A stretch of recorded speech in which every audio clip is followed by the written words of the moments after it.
ಎಲ್ಲರಿಗೂ Kannada stories YouTube ಚಾನಲ್ಗೆ ಸ್ವಾಗತ ಸುಸ್ವಾಗತ. ಇವತ್ತಿನ ಕತೆ ನರಿ ಮತ್ತು ಡೋಲು. ನರಿಗಳು ಸಾಮಾನ್ಯವಾಗಿ ಸಂಕೋಚ ಸ್ವಭಾವದ ಗುಣವನ್ನು ಹೊಂದಿರುತ್ತವೆ. ಅದೇ ಸಮಯಕ್ಕೆ ಅವು ಹೇಡಿಗಳು ಕೂಡ. ಅವು ಸಣ್ಣ ವಸ್ತುಗಳಿಗೂ ಕೂಡ ಹೆದರುತ್ತವೆ. ಪುಟ್ಟುವು ಸಹ ಅದೇ ರೀತಿ. ಆತನು ಕೂಡ ಭಯ ತುಂಬಿದ ಒಂದು ನರಿ. ಅವನ ಹೆಂಡತಿಯು ಅವನ ಬಗ್ಗೆ ಬೇಸರಗೊಂಡು ಆತನನ್ನು ಓಡಿಸಿಬಿಟ್ಟಿದ್ದಳು. ಪಾಪ ಪುಟ್ಟು ಮನೆಯನ್ನು ಕಳೆದುಕೊಂಡನು. ಪುಟ್ಟುವು ಎಲ್ಲಿಗೆ ಹೋಗುವುದು ಎಂದು ತಿಳಿಯದೆ ಕಾಡಿನಲ್ಲಿ ಅಲೆದಾಡುತ್ತಿದ್ದನು. ಸಣ್ಣ ಸದ್ದು ಕೇಳಿಸಿದರೂ ಕೂಡ ಆತ ಅತ್ಯಂತ ಭಯದಿಂದ ನಡುಗುತ್ತಿದ್ದ.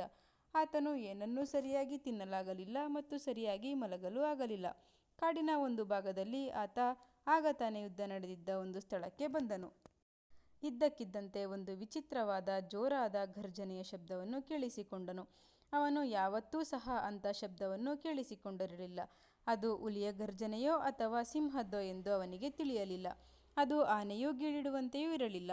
ಅದು ನಾಯಿಯ ಬೊಗಳುವಿಕೆಯಂತೆಯೂ ಕೂಡ ಇರಲಿಲ್ಲ.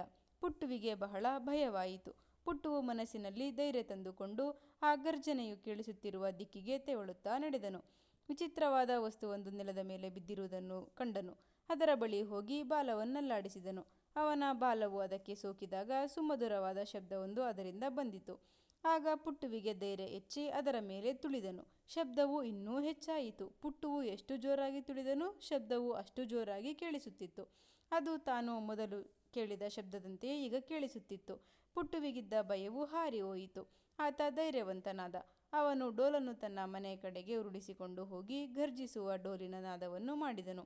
ಅವನ ಹೆಂಡತಿಗೆ ತನ್ನ ಗಂಡನ ಧೈರ್ಯವನ್ನು ಕಂಡು ಆಶ್ಚರ್ಯವಾಗಿ ಆತನನ್ನು ಹಿಂತಿರುಗಿ ಮನೆಗೆ ಕರೆದುಕೊಂಡಳು. ಈ ಕಥೆಯ ನೀತಿ ಏನೆಂದರೆ, ಭಯವೇ ದುರ್ಬಲತೆ, ಧೈರ್ಯವೇ ಶಕ್ತಿ. ನಾವು ಪ್ರಾಣಿಗಳಿಗೆ ಆಗಲಿ ಅಥವಾ ವ್ಯಕ್ತಿಗೆ ಆಗಲಿ ಭಯವನ್ನು ಪಡಬಾರದು.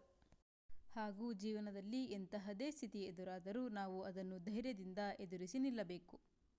ನಾವೆಲ್ಲರೂ ಭಯದಿಂದ ಮುಕ್ತರಾಗಿ ಧೈರ್ಯವಂತರಾಗಿ ಬಾಳೋಣ. ಈ ಕತೆ ನಿಮಗಿಷ್ಟವಾಗಿದ್ದರೆ ಲೈಕ್ ಮಾಡಿ ಹಾಗೂ ಕನ್ನಡ ಸ್ಟೋರೀಸ್ ಯೂಟ್ಯೂಬ್ ಚಾನಲ್ಗೆ ಸಬ್ಸ್ಕ್ರೈಬ್ ಮಾಡಿ. ಧನ್ಯವಾದಗಳು.